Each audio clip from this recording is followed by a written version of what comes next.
What's up guys, Readiness Reviews here with you again, and today we're going to be taking a look at the most excellent Polish Tokarev. In this video we will be diving into the history of this very interesting military surplus handgun, so if you like seeing that kind of content on YouTube, don't forget to give this video a thumbs up to help it out with the algorithm, and to see more videos of this nature in the future, subscribe to the channel. Let me know what your thoughts on the Tokarev are down in the comments. Do you find these particular military arms as fascinating as I do? Now let's jump into that history. This is the Polish Wz.1933, or WZ.1933 for short. The official name translated from Polish to English is Military Pistol Model 1933. That WZ in the name essentially just stands for model. During World War II, Poland was sandwiched between the powerhouses of the conflict on the Eastern Front. As we all know, in 1939, Poland was invaded by Germany, effectively starting World War II in Europe. It was again invaded by Russia just a couple weeks later. The hardships the Polish people had to endure during the Second World War were terrible, but that's not really a topic of discussion for this particular channel. With the defeat of Germany and end of World War II, Poland fell under Soviet-Russian control. The Russians installed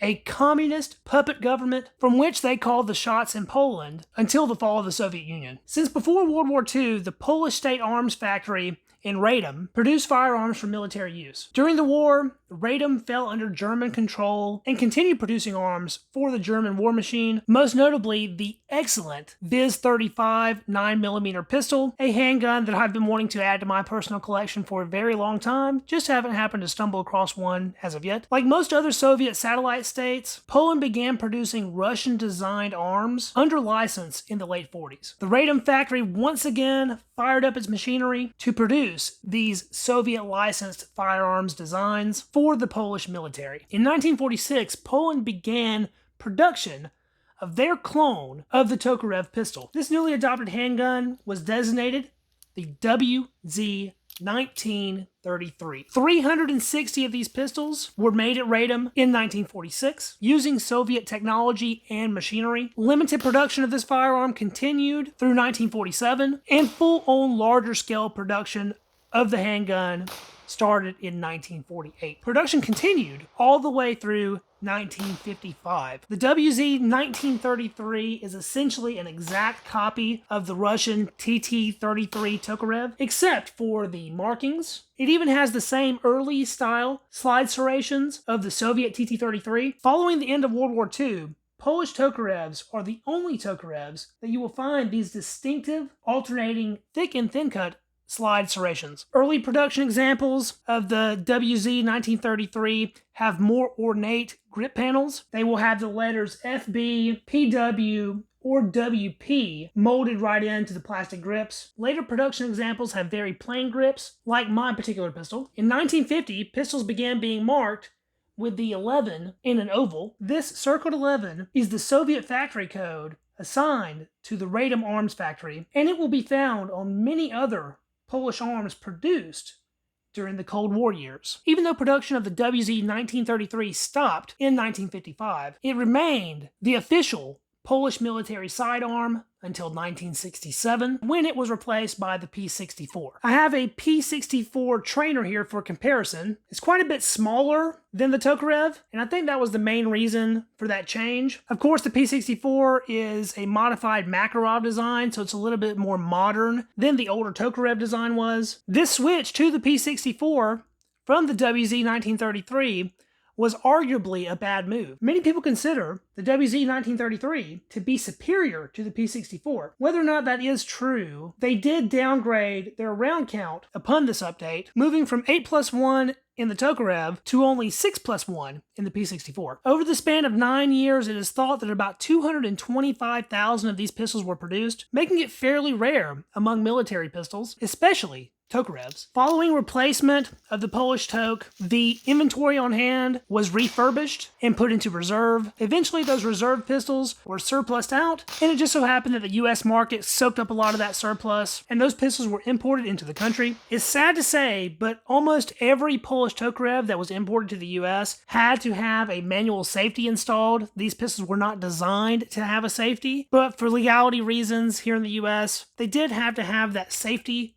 put on them. Now that we've talked about a little bit of the history of the Polish Tokarev, let's take a closer look at my particular example over at the desk. I picked up my example of the WZ-1933 late last year from Empire Arms. The last big batch of these that I saw imported into the country was a couple years ago, and DK Firearms was selling those off for a very reasonable price. So if you manage to score one of those DK guns, you've made out really well at this point. My particular example is sort of a middle of the production model. Every Polish Tokarev will have the date stamped right on the top of the slide, so there's no doubting what year model your particular pistol is. This one was made in 1952. There's that Circle 11 for the RADOM factory in Poland. The serial numbers for Polish Tokarevs will have a letter prefix and then a series of numbers. The very early pistols only have one letter in that prefix. As the production gets later and later, you run into pistols that have two letters as a prefix. The serial number is also stamped on the frame of the pistol. Each Polish Tokarev was initially issued with 2 matching magazines. Unfortunately, the magazine for my pistol does not match,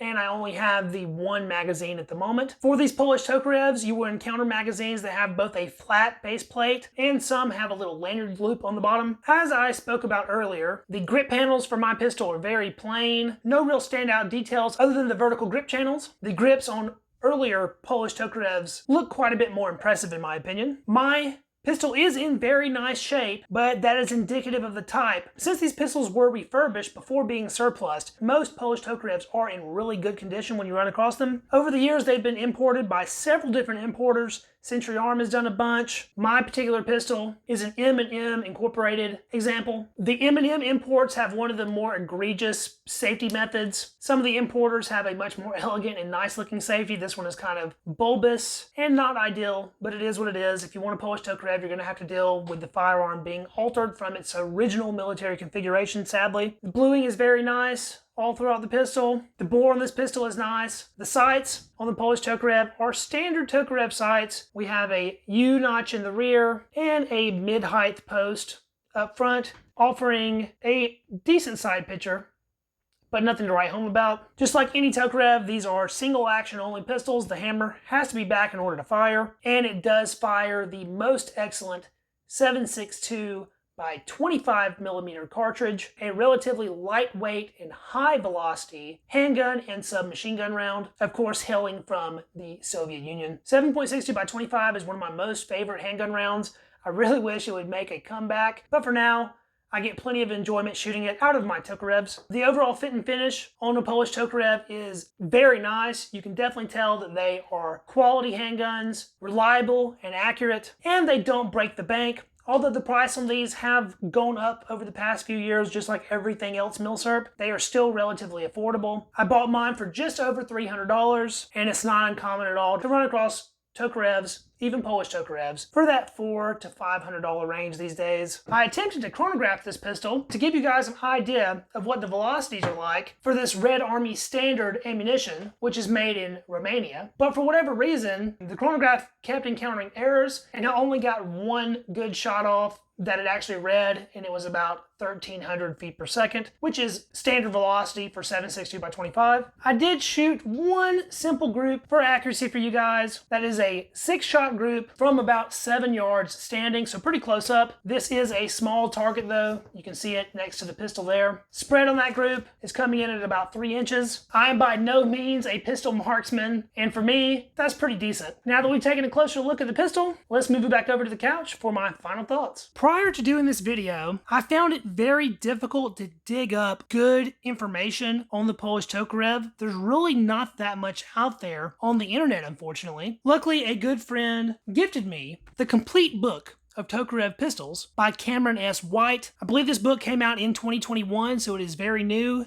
and it is the Tokarev Bible. It has literally everything you need to know about Tokarevs, including a very good chapter on Polish Tokarevs. So the majority of the material in this video was pulled from this most excellent book. If you have any interest in Tokarev collecting whatsoever, I definitely recommend this. Just like any Tokarev, the Polish Tokarev is an excellent firearm. That modified and simplified Browning design is pretty outstanding. They are accurate, with decent triggers, adequate round count, and a very effective cartridge. In the days of modern firearms, Tokarevs might not hold up in a practical sense, but in my opinion, they are among the most interesting military arms of the 20th century. And Poland produced a fantastic version of the pistol. Thanks so much for watching, guys. I truly appreciate each and every viewer out there. If you liked this video, don't forget to hit that thumbs up. Gun channels need all the help they can get with that Google algorithm, and that really does help out. If you want to see more videos like this in the future, please be sure to subscribe to the channel to catch all my future uploads. Let me know what you thought about the video down in the comments, and I will catch you guys in the next video.